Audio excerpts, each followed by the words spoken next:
If you think scoring 70 plus in CA Inter accounts is only for ranker, then this video will change your mindset. I am not genius, but still I scored 76 mark in CA Inter account. तो yes friends, आपने सही सुना। इस video में मैं आपको यही बताने वाली हूँ कैसे मैंने अकाउंट में 76 मार्क स्कोर किए और आप भी इतने मार्क्स कैसे इजीली स्कोर कर सकते हो। और मैं इस वीडियो में आपको ये भी बता के जाऊंगा कि अकाउंट में डेली रिवीजन कैसे करनी है, उसके लिए कुछ इंपॉर्टेंट टिप्स क्या है, अकाउंट में कुछ कुछ ऐसे डिफिकल्ट चैप्टर है उसके साथ कैसे डील करना है, लास्ट में 1.5 डेज में कैसे पढ़ना है, मॉक टेस्ट कैसे लिखनी है और कितनी लिखनी है, और यहाँ तक कि लास्ट के 3 घंटे जो एग्जाम को मिलते हैं आपको उसको कैसे मैनेज करना है, यानी कि शुरू से एंड तक सब कुछ बता के जाने वाला हूँ। बस मेरी आपसे यही रिक्वेस्ट है कि एक बार वीडियो को पूरा देख लेना, और अगर आपके पास बिल्कुल भी टाइम नहीं है तो एक बार वीडियो को 2x में घुमा लेना, ताकि आपको एक आइडिया आ जाएगा कि भाई अकाउंट में सबसे ज्यादा मार्क्स आते कैसे। तो आइए फ्रेंड्स शुरू करते हैं इस वीडियो को। सो फ्रेंड्स, फर्स्ट थिंग इसकी डेली प्रैक्टिस विद क्लासेस। भाई जब भी आप क्लासेस देख लो, क्लासेस में जितने भी क्वेश्चन सोल्व कर रहे हो एक बार लिख के सोल्व कर देने, भले आप रफली लिख दो, बट जितने भी क्वेश्चन क्लास में सोल्व कर रहा है एक बार आपको रफली लिख के सोल्व कर देने। तो भाई अभी बच्चा बोलता है कि मैं अभी डेली प्रैक्टिस क्यों करूं, लास्ट में मुझे 3 महीने तो मिलने ही वाले हैं, उसमें मैं जितने ज्यादा हो सके भाई उसमें अकाउंट को ज्यादा टाइम देके मैं निचोड़ के रख दूंगा भाई। तो पहले तो मैंने उसको अप्रिशिएट किया कि नहीं भाई, उसको तुझे एक क्वेश्चन आ गया वो भी बड़ी बात है, क्योंकि बहुत सारे बच्चों को तो एक क्वेश्चन की नहीं आता कि वो क्यों कर रहे हैं। तुझे वाई क्वेश्चन आ गया वो भी बड़ी बात है। फिर मैंने उसको उसके वाई का आंसर भी दिया कि तुझे क्यों डेली प्रैक्टिस करनी चाहिए। मैंने उससे बोला कि भाई अभी तू देख ले, लास्ट के 3 महीने मिलेंगे, उसमें तेरे पास सिर्फ अकाउंट ही नहीं, उसमें तेरे पास और भी डिफिकल्ट और थियरी सब्जेक्ट है, जैसे कि ऑडिट हो गया, टैक्स हो गया, वो सब भी पढ़ना है। और वो टाइम में अगर तू सबसे ज्यादा टाइम अपना अकाउंट को दे देगा तो फिर बाकी सब्जेक्ट तो पेंडिंग रह जाएगा ना। तो अभी क्या कर, अकाउंट जैसे प्रैक्टिकल सब्जेक्ट को जितनी ज्यादा हो सके उतनी क्लास के साथ साथ ही प्रैक्टिस कर दे और निपटा दे, ताकि तुझे लास्ट के 3 महीने में इसको रिलेटिवली कम टाइम अलॉट करना पड़े। और ये थोड़ा लॉजिकल भी है, क्योंकि अभी तू थियरी अगर समझ ले कि तूने ऑडिट अभी पढ़ लिया तो उसको लास्ट तक खींचना पड़ेगा, बार बार रिवाइज करना पड़ेगा, तब तुझे याद रहेगा। इससे अच्छा अभी तू प्रैक्टिकल सब्जेक्ट क्लास के साथ साथ कर ले और फिर बाद में लास्ट के 3 महीने में थियरी सब्जेक्ट या डिफिकल्ट सब्जेक्ट पे थोड़ा ज्यादा फोकस करना। So the moral of the story is कि जब भी आप क्लासेस देख रहे हो उसके साथ साथ आपको भाई डेली प्रैक्टिस करके ही सोना है। भाई जितने भी क्वेश्चन क्लास में कराए पहले आप रफली लिख दो, बट एक बार रफली लिख देना है। और फ्रेंड्स, बहुत सारे बच्चों का ये भी डाउट रहता है कि अभी सिलेबस तो कंप्लीट हो गया है, उसके बाद रिवाइज करने बैठे, तब अकाउंट तक पूरा लेंथी सब्जेक्ट है, उसको स्टार्ट कैसे करना है, कौन सी सीक्वेंस में रिवाइज करना, कुछ समझ नहीं आ रहा। तो उसके लिए बेस्ट सीक्वेंस मैं आपको देता हूँ कि पहले तो मॉड्यूल 3 का जो जितने भी न्यूमेरिकल चैप्टर है, लाइक अमालगमेशन हो गया, रिकंस्ट्रक्शन, बायबैक, वो सारे चैप्टर न्यूमेरिकल वाले निपटा दो मॉड्यूल 3 के। तो ये सिर्फ मॉड्यूल 3 भी कर लोगे आप तो उसमें 50 to 60 मार्क का तो आपका कवर हो गया। वो ये करने के बाद देन एएस पे शिफ्ट करो, और एएस में भी पहले जितने भी इंपॉर्टेंट एएस है, लाइक एएस 2 हो गया, 12 हो गया, 13 हो गया, 16, ऐसे जितने भी इंपॉर्टेंट एएस है वो पहले निपटा दो, देन उसके बाद बाकी वाले करो। और फ्रेंड्स, अब भी आपको समझ नहीं आ रहा कि कहाँ से स्टार्ट करें, तो मैं आपको एक स्क्रीनशॉट देता हूँ। इसमें पूरे चैप्टर का एबीसी एनालिसिस दिया है कि कौन सा चैप्टर ए, बी और सी कैटेगरी का है, और ये विभूचुकी कंपाइलर का स्क्रीनशॉट है। जब मुझे भी स्टार्टिंग में कुछ समझ नहीं आ रहा था कि इतने लेंथी सिलेबस से स्टार्ट कहाँ से करें, तो भाई इसमें एबीसी एनालिसिस ऑलरेडी दिया हुआ है, वहां से स्टार्ट करो। पहले ए वाला निपटा दो, देन बी वाले और देन सी वाले। सो फ्रेंड्स, अभी बात करते हैं कुछ इंपॉर्टेंट टिप्स की, जो कि जब भी आप रिवीजन कर रहे हो तब आपको ध्यान में रखना है। उसमें सबसे पहले तो एबीसी एनालिसिस। भाई जब भी आप क्वेश्चन सोल्व कर रहे हो उसके साथ साथ एबीसी एनालिसिस मार्क करते हुए चलना है। फॉर एग्जांपल, अगर आपको कोई एक क्वेश्चन ऐसा लग गया जो कि डिफिकल्ट भी और आपको लगता है कि नेक्स्ट रिवीजन में मुझे इसको रिवाइज करने की जरूरत पड़ेगी, तो उसको ए मार्क कर दो, देन बी, देन सी, ऐसे एबीसी एनालिसिस मार्क करते हुए चलो। हालांकि ये बात भी सच है कि अकाउंट में आपको लास्ट में 1.5 डेज नहीं मिलने वाला, 5 to 6 डेज आप रिवाइज करने वाले हो अकाउंट की, पहला पेपर है। लेकिन फिर भी मैं आपको बोलूंगा, अगर आप ए और बी कैटेगरी मार्क नहीं करते लेकिन सी कैटेगरी तो एक बार मार्क करके चलो। आपको लगता है कि एक क्वेश्चन तो मुझे आता है, ये फालतू क्वेश्चन है, मुझे लास्ट के 5-6 दिन में इसको रिवाइज करने की जरूरत नहीं पड़ेगी, उसको सी कैटेगरी मार्क कर दो, ताकि जितने भी क्वेश्चन आपको, इतने क्वेश्चन तो कम हो गए, लास्ट में देखने की जरूरत नहीं पड़ेगी और थोड़ा टाइम भी बच जाएगा आपको। तो एबीसी एनालिसिस थोड़ा लेस रिलेवेंट तो है, बट आप चाहो तो एक बार सी कैटेगरी मार्क कर सकते हो। फिर बात करते हैं सेकंड इंपॉर्टेंट टिप की, हाईलाइट एडजस्टमेंट। जब भी आप क्वेश्चन सोल्व कर रहे हो तब आपको क्वेश्चन में कुछ भी नया मिल जाए कि ये थोड़ा डिफरेंट है और डिफिकल्ट भी है, तो आपको तुरंत ही हाईलाइट कर देना कि नहीं भाई ये नहीं आया क्वेश्चन में, ये नहीं आया है। क्योंकि अकाउंट एक ऐसा सब्जेक्ट है, इसमें हर क्वेश्चन में सब कुछ रिपीट भी नहीं होता और सब कुछ नया भी नहीं आता, बल्कि क्या होता है कि 80 से 90% जो एडजस्टमेंट है वो तो रिपीट ही होंगे, बट हर क्वेश्चन में 1 या 2 ऐसे एडजस्टमेंट आएंगे जो कि नए होंगे, तो आपको हर क्वेश्चन में हाईलाइट करके रखना है। तो इससे होगा क्या, जब आप नेक्स्ट बार रिवाइज करने जाओगे तब आपको आंसर का पूरा सॉल्यूशन नहीं देखना पड़ेगा ये आंसर में ये आता है, बल्कि क्या करना होगा आपको, जो भी आपने हाईलाइट किया बस उसका एडजस्टमेंट की हाईलाइट किया, वो एडजस्टमेंट की इफेक्ट क्या आती है वो एक बार फटाफट देख लेना और आगे निकल जाना है। और अगर इसमें और एक स्टेप ऊपर जाए तो मैं तो क्या करता था, एडजस्टमेंट तो हाईलाइट करता ही था, बट उसके साथ साथ उसकी इफेक्ट क्या आती है, आंसर में उसकी इफेक्ट क्या आती है वो भी लिख देता था, ताकि क्या करना, पूरा क्वेश्चन को ढूंढना नहीं पड़ेगा कि इसकी इफेक्ट कहाँ कहाँ आती है, बट उसका जो लिखी मैंने एक बार वही चेक कर लेता था फटाफट कि ये आती है, इसकी इफेक्ट यही है, और फिर आगे निकल जाता था। तो आप ऐसा भी कर सकते हो, बाजू में हाईलाइट कर दिया, उसके बाजू में आप लिख भी सकते हो कि इसकी इफेक्ट क्या है, उसका सॉल्यूशन क्या है। तो भाई अभी थर्ड इंपॉर्टेंट टिप क्या है कि सेल्फ प्रैक्टिस। भाई जितनी ज्यादा हो सके उतनी आपको सेल्फ प्रैक्टिस करनी है। बहुत सारे बच्चे क्या करता है, उसको कोई चैप्टर डिफिकल्ट लग रहा है या फिर नहीं आ रहा, तो उसके लिए क्या करते हैं कि रिवीजन लेक्चर देख रहे हैं, और एक बार रिवीजन लेक्चर पूरा देख लिया और लगता है कि आ गया भाई, अभी उसको कोई प्रैक्टिस नहीं करते को जाने देते। बट एक्चुअल में ऐसा नहीं होता, रिवीजन लेक्चर देखने से आपको आ नहीं जाता। अगर आपको फिर भी लग रहा है कि मुझे ये चैप्टर डिफिकल्ट लग रहा है, तो वो चैप्टर का कोई भी पर्टिकुलर टॉपिक आपको डिफिकल्ट लग रहा है, वो पर्टिकुलर टॉपिक के लिए रिवीजन लेक्चर के ऊपर रिलाई करो। वो टॉपिक को रिवीजन लेक्चर से देखने के बाद भी एक बार क्वेश्चन को सोल्व कर लो, वो टॉपिक के क्वेश्चन को सोल्व कर लो कि मुझे एक्चुअल में आ गया या नहीं आया, और देन उसके बाद आगे बढ़ो। क्योंकि फ्रेंड्स जितना ज्यादा आप अकाउंट जैसे प्रैक्टिकल सब्जेक्ट में सेल्फ प्रैक्टिस करोगे, उतने आपको मार्क बढ़ेंगे और उतना ही आपका कॉन्फिडेंस बढ़ेगा। फ्रेंड्स बहुत सारे स्टूडेंट का ये भी डाउट रहता है कि अकाउंट में ऐसे कुछ कुछ डिफिकल्ट चैप्टर है, उसके साथ कैसे डील करना है। आप समझ गए होंगे मैं कौन से चैप्टर्स की बात कर रहा हूँ। तो पहले तो अपना हो गया भाई अमालगमेशन। भाई कैसे चैप्टर है भाई, कहाँ से कहाँ कैसे हमारा ही पता ही नहीं चलता, और मेरी तो उसमें कभी बैलेंस शीट टेल ही नहीं होती थी। क्योंकि इसका एक रीजन ये भी, कॉम्प्लेक्स चैप्टर तो है, बट इसका एक रीजन ये भी है कि मेरा फर्स्ट और सेकंड रिवीजन कंप्लीट हो गया, बट मैंने अमालगमेशन की कंपाइलर का क्वेश्चन अभी आज भी नहीं लगाया था, मेरी पूरी कंपाइलर बाकी थी अमालगमेशन की।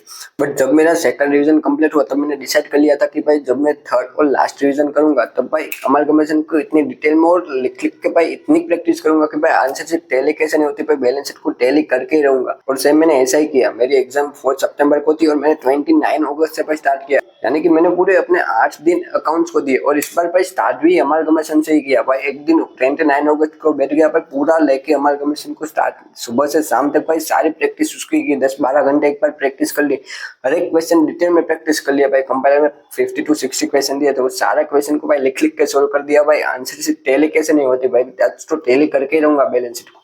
और फिर ऐसा एक दिन प्रैक्टिस करने के बाद मुझे कॉन्फिडेंस आ गया कि नहीं भाई अब तो हमारे कमीशन में कहीं से भी क्वेश्चन निकालो मैं कर लूंगा। और ऐसी सेम चीज मैंने सीएफएस के लिए भी फॉलो की थी, वो भी थोड़ा डिफिकल्ट लगता था S21, बट उसके बाद भाई जब मैं प्रैक्टिस करता गया फिर थोड़ा रिलेटिवली इजी लगने लगा। और यहाँ पे मैंने ऐसी मिस्टेक भी की थी जो आपको ध्यान में रखनी है।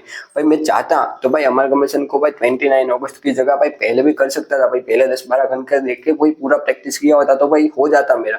बट मैंने क्या किया, लास्ट में प्रैक्टिस किया। तो ये आपको ध्यान में रखनी है, अगर आपको कोई भी चैप्टर डिफिकल्ट लग रहा है तो उसके 10-12 घंटे एक दिन ऐसा पूरा देख के प्रैक्टिस तो करनी है, बट थोड़ी ट्राई करो कि फर्स्ट या सेकंड रिवीजन में कर लो। भाई एग्जाम के पहले वाले कुछ दिन हुए उसमें आपको ज्यादा टाइम ऐसे डिफिकल्ट चैप्टर को ना देने पड़े, और वो टाइम को भाई दूसरे सब्जेक्ट या अकाउंट में कुछ ज्यादा रिवाइज कर पाओ। फ्रेंड्स अभी बात करते हैं कि अकाउंट में मॉक टेस्ट कितने देने चाहिए और क्यों देने चाहिए। तो भाई इसका आंसर सिंपल है, भाई जितनी ज्यादा आप मॉक टेस्ट दोगे उतने आपके मार्क्स बढ़ेंगे, क्योंकि अकाउंट का पेपर हर अटेम्प्ट में लेंथी आता है। भाई इसमें 3 घंटे में भाई 100 मार्क का अटेम्प्ट करना वो भी अपने आप में बहुत बड़ी बात है।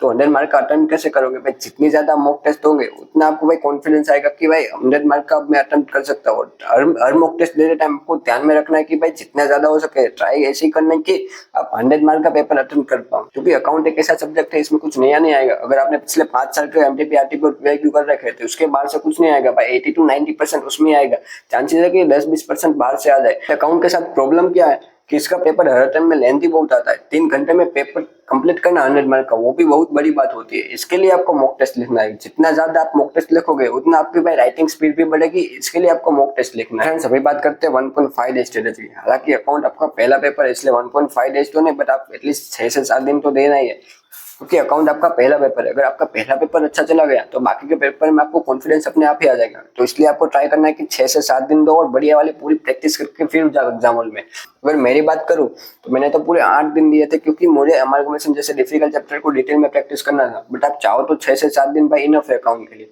और ये 6 से 7 दिन में कैसे पढ़ना है, तो भाई इसमें आपको ट्राई करना है कि पहले 5 दिन में पूरा अकाउंट का सिलेबस कंप्लीट कर दो एक बार। अगर पूरा अकाउंट नहीं होता तो ट्राई करो कि 80 to 90% सिलेबस कंप्लीट कर दो। लास्ट 1 to 1.5 डेज बचे उसमें पहले तो जो आपका 10 से 20% जो भी बाकी है सिलेबस वो कंप्लीट कर दो, और देन उसके बाद जो आपने पहले पढ़ा 5-6 दिन पहले जो पढ़ रखा है वो एक बार निपटा दो, वो एक बार गो थ्रू कर लो। क्योंकि 5-6 दिन हो गए जो पढ़ा आपने, वो भी ताज़ा ताज़ा याद नहीं आएगा उतना आपको। तो इस बार इसलिए उसको एक बार रिवाइज कर लो, गो थ्रू कर लो कि क्या क्या पढ़ा था, और देन उसके बाद एग्जाम लिखने जाओ। तो इस 6 से 7 दिन की ये आप स्ट्रेटेजी फॉलो करोगे तो आपको डेफिनेटली बहुत ही बढ़िया वाली हेल्प मिल जाएगी। अभी फाइनली वो टाइम आ गया अपने आपको प्रूव करने का, यानी कि एग्जाम के 3 घंटे। भाई जो तुम ये 3 घंटों में लिखोगे वही आपको रिजल्ट में छपकर आने वाला है, इसलिए इस 3 घंटे को बहुत ही अच्छे से प्लान करना बहुत ही ज्यादा जरूरी है। तो फ्रेंड्स अभी वो 3 घंटे में के पहले जो आपको 15 मिनट मिलते हैं उसको कैसे प्लान करना है, वो 15 मिनट में कुछ भी वो कंपलसरी क्वेश्चन हो तो उसको तो हाथ भी नहीं लगाना है। और उसके अलावा आपके पास बच गए 5 क्वेश्चन, वो 5 में से आपको एक क्वेश्चन ऐसा आइडेंटिफाई करना है जो आपको नहीं आता, और आता भी है तो आपको कॉन्फिडेंस नहीं कि इसमें आप 14 आउट ऑफ 14 स्कोर कर पाऊंगे, ऐसा एक क्वेश्चन निकालना है, उसको कैंसिल कर देना है। एंड देन बाकी के 4 क्वेश्चन में भी एक सीक्वेंस डिसाइड कर लेना है कि कौन सा क्वेश्चन आप फर्स्ट अटेम्प्ट करने वाले। तो वो कैसे करना है, अगर आपको लगता है कि वो क्वेश्चन आप पहले लिखोगे तो आपको चांसेस है कि 14 आउट ऑफ 14 मार्क्स मिल जाए, ऐसे फर्स्ट क्वेश्चन अटेम्प्ट करना, देन सेकंड, थर्ड, फोर्थ, ऐसे आपको सीक्वेंस डिसाइड कर लेना है। अभी मैं आपके साथ एक पर्सनल मेरी मिस्टेक शेयर करता हूँ जो कि मुझे नहीं करनी चाहिए थी, वो आपको ध्यान रखनी है। तो ये प्लानिंग तो इम्पोर्टेंट है, ये प्लान तो आपको करना ही है, बट आपको प्लान को रिवाइज करना भी आना चाहिए। तो मेरी मिस्टेक क्या थी, मेरा पूरा ऑलमोस्ट अकाउंट का पेपर कंप्लीट हो गया था, बस एक क्वेश्चन 14 मार्क का अमालगमेशन का क्वेश्चन रह गया था, और लास्ट में सिर्फ 10 मिनट्स बचे थे। भाई 10 मिनट्स में 14 मार्क का क्वेश्चन बच गया, भाई अमालगमेशन कैसे ही होगा। और मैंने हिम्मत करके अमालगमेशन का क्वेश्चन स्टार्ट भी कर दिया और बहुत ही खराब हैंड राइटिंग में फटाफट कंप्लीट भी कर दिया। और जब लास्ट में बैलेंस शीट टैली नहीं हुई तो भाई मुझे तो पता चल गया था कि अभी इसमें तो ज्यादा मार्क्स नहीं मिलने वाले, और एक्चुअली में भाई उसमें सिर्फ 2.5 मार्क्स से आए। तो मेरी मिस्टेक क्या थी, मैंने 6 क्वेश्चन को ऑप्शनल में छोड़ा था, हालांकि मुझे आता था।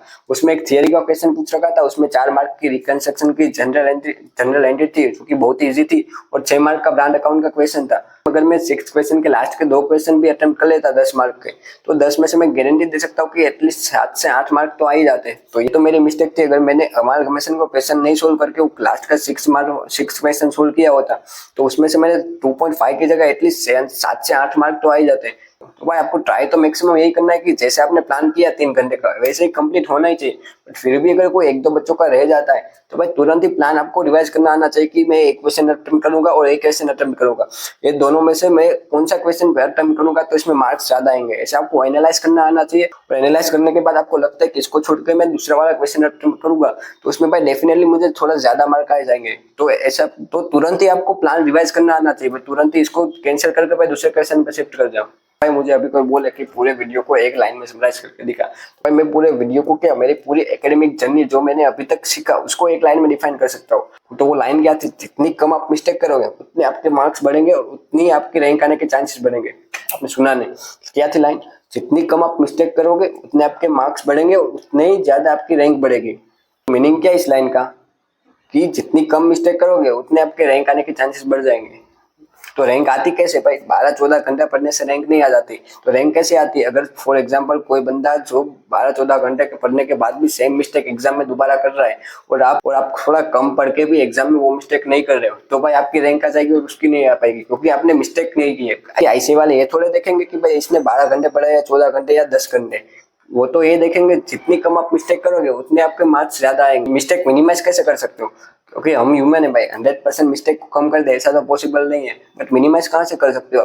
तो उसके लिए मैंने आपको बताया ना कि जितनी ज्यादा आप मॉक टेस्ट लिखोगे उतनी आपको मिस्टेक पता चलेगी और फाइनल एग्जाम में आप वो नहीं करोगे। इसके लिए मिस्टेक को कम करने के लिए मैक्सिमम मॉक टेस्ट लिखनी है। और ये सेम फॉर्मूला मैंने 12th में भी फॉलो किया था, फाउंडेशन में भी फॉलो किया था और इंटर में भी सेम फॉर्मूला फॉलो किया था। तो मैंने over a period of time learn किया, सोचा कि आपके साथ शेयर कर दूं। तो बस फ्रेंड्स आज के लिए इतना ही, उम्मीद करता हूँ वीडियो आपको बहुत ही अच्छी लगी होगी। बस एक बार कमेंट में लिख देना कि कैसी लगी, अच्छी लगी, बुरी लगी, भाई जैसी भी लगी एक बार कमेंट में लिख के जाना वीडियो कैसी लगी, कुछ आपको नया सीखने को मिला, ताकि मुझे भी पता चले कि मेरा जो एक्चुअल मोटिव है मैक्सिमम स्टूडेंट को हेल्प करना वो फुलफिल हो भी रहा है या नहीं। और फ्रेंड्स मैंने अपने तरफ से 100% दे दिया, मुझे जितना हो सकता था उतना भाई सारा स्ट्रेटेजी आपको बता दी। लेकिन फिर भी अगर आपको कुछ डाउट है तो भाई कमेंट सेक्शन आपके लिए एक बार पूछ लेना भाई, मेरे को ये डाउट है, ये क्वेश्चन सोल्व नहीं हो रहा, तो भाई मैं उसका भी सॉल्यूशन बता दूंगा। और हाँ फ्रेंड्स अगर आपको ये वीडियो दिल से अच्छी लगी हो तो भाई अपने फ्रेंड्स के साथ भी शेयर कर देना, ताकि भाई उसकी भी बहुत ही बढ़िया वाली हेल्प हो जाएगी। तो बस फ्रेंड्स आज के लिए इतना ही, thank you friends, thank you.